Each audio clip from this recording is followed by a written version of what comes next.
नमस्कार दोस्तों, selection prep पर आपका स्वागत है। आज हम उत्तर प्रदेश की एक बहुत ही रोचक यात्रा पर निकलने वाले हैं। नमस्ते। मैं भी इस सफर के लिए बहुत उत्साहित हूँ। बहुत बढ़िया, चलो तो फिर पहली स्लाइड देखते हैं। देखो, इस स्लाइड पर एक सुनहरी 3D किताब है और उसके ऊपर उत्तर प्रदेश का नक्शा चमक रहा है। हाँ, और साथ में एक पुराना दस्तावेज, एक ग्लोब और वो न्याय का हथौड़ा भी रखा है। बिल्कुल। ये सब यही दिखाता है कि हम यूपी के इतिहास, भूगोल और उसकी संस्कृति की गहराई में उतरने वाले हैं। जैसा कि स्लाइड पर ही लिखा भी है, आज हम यूपी जीके की ये यात्रा शुरू कर रहे हैं। हमारा लक्ष्य रटना नहीं है, बल्कि यूपी को एक कहानी की तरह समझना है, ताकि एग्जाम में सही जवाब टिक कर सकें। एकदम। इस सीरीज में हम यूपी का नाम, राजधानी और उसकी भौगोलिक स्थिति मतलब लोकेशन, इन सब को डिकोड करेंगे। सर, इसका मतलब हम सिर्फ फैक्ट्स नहीं पढ़ेंगे, बल्कि उनके पीछे की कहानी भी जानेंगे। बिल्कुल सही। और देखो, यहाँ एक एग्जाम अलर्ट भी है। हाँ, इसमें लिखा है कि यूपी जीके उत्तर प्रदेश की सभी परीक्षाओं जैसे यूपीएसएससी, आरओ, एआरओ, पुलिस, इन सब के लिए सबसे महत्वपूर्ण सेक्शन है। एकदम सही। ये बस एक रिमाइंडर है कि ये टॉपिक कितना जरूरी है। चलो, अब अगली स्लाइड देखते हैं। तो अब हम यूपी के नाम के इतिहास को समझेंगे। इस स्लाइड पर देखो कैसे अलग-अलग नामों की पट्टियां लगी हैं। एक लकड़ी की पुरानी पट्टी पर नॉर्थ वेस्टर्न प्रोविंसेस लिखा है। हाँ, और फिर यूनाइटेड प्रोविंसेस और सबसे ऊपर सोने की पट्टी पर उत्तर प्रदेश। साथ में एक पुराना कैलेंडर भी है जो 1836 से 1950 तक का समय दिखा रहा है। ये स्लाइड एक तरह से यूपी के नाम बदलने का पूरा सफर दिखाती है। 1836 में इसे उत्तर पश्चिमी प्रांत या नॉर्थ वेस्टर्न प्रोविंसेस कहा जाता था। अच्छा। फिर 1877 में नाम बदला गया और ये हो गया उत्तर पश्चिमी प्रांत, आगरा एवं अवध। और लंबा हो गया। हाँ, फिर 1902 में ये आगरा एवं अवध का संयुक्त प्रांत यानी यूनाइटेड प्रोविंस बना। 1937 में नाम थोड़ा छोटा हुआ और सिर्फ संयुक्त प्रांत रह गया। और आखिर में 24 जनवरी 1950 को इसे हमारा उत्तर प्रदेश नाम मिला। एक मिनट, 1937 में नाम छोटा करके सिर्फ संयुक्त प्रांत क्यों कर दिया गया? मतलब इसका कोई खास कारण था क्या? हाँ, ये ब्रिटिश शासन के दौरान प्रशासनिक सरलीकरण का एक हिस्सा था। नाम को छोटा और आसान बनाने के लिए ऐसा किया गया था। अच्छा, समझी। और देखिए, स्लाइड पर एक एग्जाम अलर्ट है। इसमें लिखा है 1937 में इसका नाम केवल संयुक्त प्रांत था। ये अक्सर पूछा जाता है। हाँ, ये तारीख और ये नाम दोनों ही परीक्षा के लिए बहुत महत्वपूर्ण है। इसे जरूर याद रखना। अब अगली स्लाइड पर चलते हैं। चलो अब देखते हैं कि यूपी की सत्ता का केंद्र यानी राजधानी कैसे बदली। इस स्लाइड में यूपी के 3D नक्शे पर 3 मुख्य शहर दिखाए गए हैं: आगरा, प्रयागराज और लखनऊ। हाँ, और एक सुनहरी रेखा दिखा रही है कि राजधानी का सफर आगरा से शुरू होकर प्रयागराज होते हुए लखनऊ तक कैसे पहुंचा। बिल्कुल, राजधानी का सफर भी बड़ा दिलचस्प रहा है। 1836 में शुरुआत में सत्ता का केंद्र आगरा था, मुगलों का शहर। हाँ। फिर 1857 की क्रांति हुई और उसके ठीक बाद 1858 में राजधानी को प्रयागराज यानी उस समय के इलाहाबाद भेज दिया गया। और उसके बाद लखनऊ। उसके बाद 1921 में लखनऊ को आंशिक मतलब पार्शियल राजधानी बनाया गया और फिर 1935 में लखनऊ को पूरी तरह से मतलब फुल्ली स्थायी राजधानी घोषित कर दिया गया। ये आंशिक राजधानी का क्या मतलब है? क्या उस समय प्रयागराज भी राजधानी थी? बहुत अच्छा सवाल है। आंशिक राजधानी का मतलब था कि कुछ प्रशासनिक काम लखनऊ से होते थे, जैसे विधान परिषद की बैठकें, लेकिन जो मुख्य कार्यालय थे वो अभी भी प्रयागराज में ही थे। अच्छा, तो ये एक तरह का ट्रांजिशन पीरियड था। एकदम सही। तर यहाँ एग्जाम अलर्ट में लिखा है लखनऊ 1921 में आंशिक और 1935 में पूर्ण राजधानी बनी। प्रश्न में दिए गए वर्ष को ध्यान से देखें। बिल्कुल, परीक्षा में ये दोनों ही साल पूछे जाते हैं और अक्सर कंफ्यूजन होता है, इसलिए आंशिक और पूर्ण शब्द पर ध्यान देना बहुत जरूरी है। चलो अब आगे बढ़ते हैं। अब हम राज्य के पुनर्गठन और विभाजन की कहानी देखेंगे।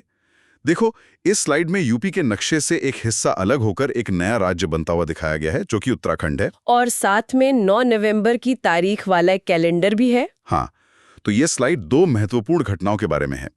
पहली, 1 नवंबर 1956 जब राज्य का पुनर्गठन माने रीऑर्गेनाइजेशन किया गया, और दूसरी 9 नवंबर 2000। ये यूपी के लिए एक बहुत बड़ा बदलाव था।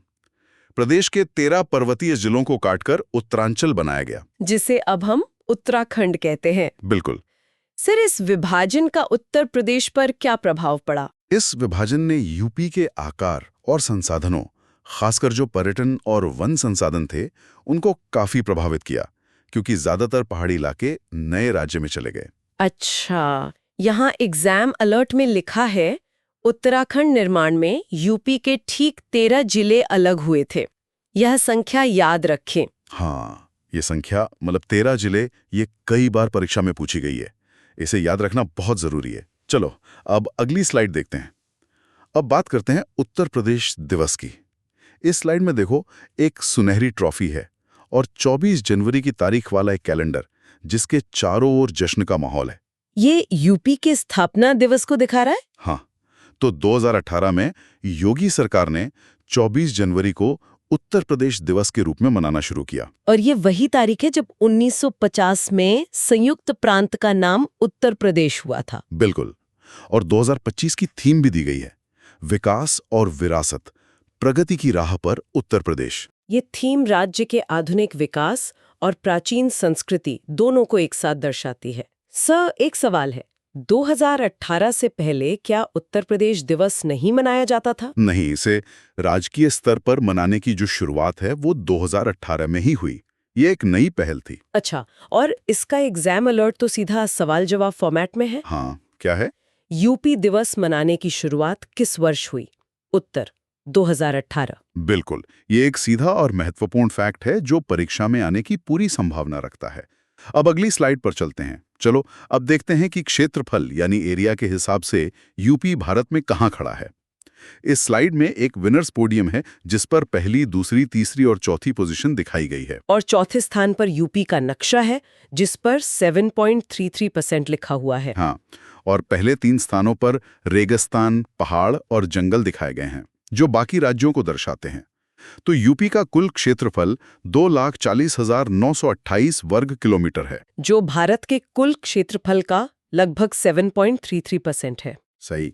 और क्षेत्रफल में यूपी भारत का चौथा मतलब 4th सबसे बड़ा राज्य है। तो इससे बड़े 3 राज्य कौन से हैं? इससे बड़े हैं राजस्थान, मध्य प्रदेश और महाराष्ट्र। जनसंख्या में तो यूपी पहले स्थान पर है, लेकिन क्षेत्रफल में चौथा। ये काफी दिलचस्प है। हाँ, और यही दिखाता है कि यूपी में जनसंख्या घनत्व मतलब पॉपुलेशन डेंसिटी कितनी ज्यादा है। सर, एग्जाम अलर्ट में एक ट्रिक दी हुई है।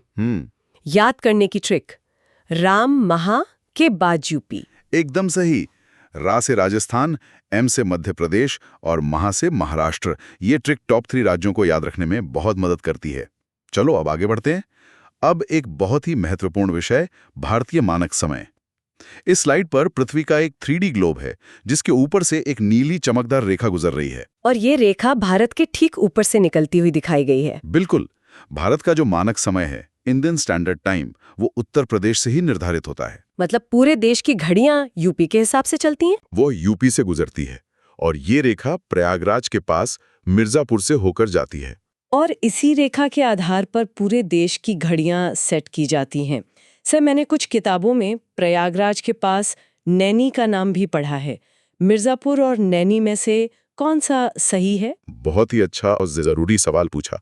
इसी का जवाब हमारे एग्जाम अलर्ट में है। जी सर, इसमें लिखा है अगर विकल्प में नैनी प्रयागराज हो तो वो भी सही है, अन्यथा मिर्जापुर चुने। बिल्कुल। आधिकारिक तौर पर अब मिर्जापुर को माना जाता है, लेकिन परीक्षाओं में कभी-कभी नैनी भी विकल्प में दे दिया जाता है, तो हमें दोनों के लिए तैयार रहना है। अब अगली स्लाइड देखते हैं। चलो अब यूपी के राजकीय प्रतीकों और भाषा के बारे में जानते हैं। यहाँ 2 मुख्य 3D ऑब्जेक्ट हैं। एक यूपी सरकार का राजकीय चिन्ह है और दूसरा एक खुली किताब जिस पर हिंदी का अ और उर्दू का आय अक्षर है जो भाषाओं को दिखा रहा है। सही। तो राजभाषा की बात करें तो 1947 में हिंदी को प्रथम दर्जा मिला। फिर 1989 में उर्दू को दूसरी राजभाषा बनाया गया। अच्छा। और राजकीय चिन्ह में एक वृत्त मतलब सर्कल में 2 मछलियां और तीर कमान है। ये मछलियां और तीर कमान किसका प्रतीक है? मछलियां अवध के मुस्लिम शासक का प्रतीक हैं और तीर कमान भगवान राम का।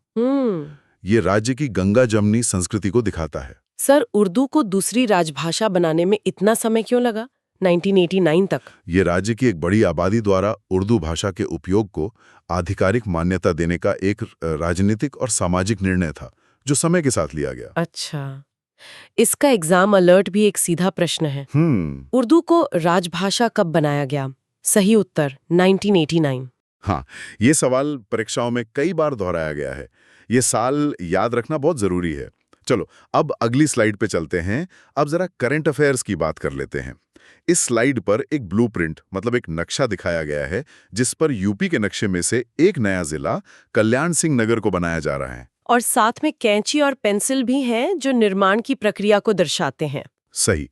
तो यूपी सरकार ने राज्य के 76वें जिले के गठन की प्रक्रिया शुरू की है। और इस नए जिले का प्रस्तावित नाम पूर्व मुख्यमंत्री के नाम पर कल्याण सिंह नगर है। हाँ, और ये अलीगढ़ और बुलंदशहर के कुछ हिस्सों जैसे अतरौली को काटकर बनाया जाएगा।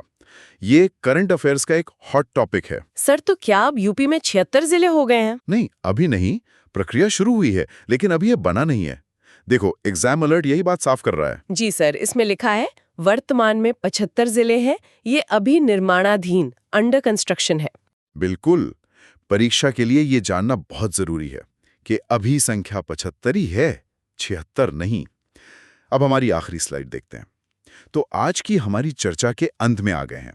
इस स्लाइड में एक खुला हुआ खजाने का संदूक है, जिसमें से यूपी का नक्शा, पजल के टुकड़े और दूसरी कीमती चीजें चमक रही हैं। ये आज सीखी गई जानकारी के खजाने को दर्शा रहा है। हाँ, तो आज का सारांश ये है कि हमने यूपी के नाम, राजधानी और भूगोल की नींव रखी है। और कुछ खास बातें जो याद रखनी है: 24 जनवरी यूपी दिवस, 1989 उर्दू, और चौथा स्थान क्षेत्रफल में। बिल्कुल। और अगले भाग में हम यूपी की नदियां और झीलें मतलब रिवर्स एंड लेक्स, इनको 3D में देखेंगे। तो अपने नोट्स अपडेट करें और रिवीजन करते रहें। सर, रिवीजन के लिए सबसे अच्छी स्ट्रैटेजी क्या होनी चाहिए? इसके लिए हमारा एग्जाम अलर्ट सबसे अच्छी सलाह देता है। जी सर, इसमें सफलता का मूल मंत्र दिया है: सीमित स्रोत और बार-बार अभ्यास, लिमिटेड सोर्स, मल्टीपल रिवीजन। बिल्कुल सही। कम किताबों से पढ़ो, पर उन्हें बार-बार पढ़ो। यही सफलता की कुंजी है। अगर आपको ये वीडियो पसंद आई और इससे आपकी पढ़ाई में मदद मिली, तो आगे भी ऐसी ही आसान और एग्जाम ओरिएंटेड तैयारी के लिए सिलेक्शन प्रेप चैनल से अवश्य जुड़े रहें। अपनी सफलता की तैयारी आज से ही शुरू करें, सिलेक्शन प्रेप के साथ। धन्यवाद।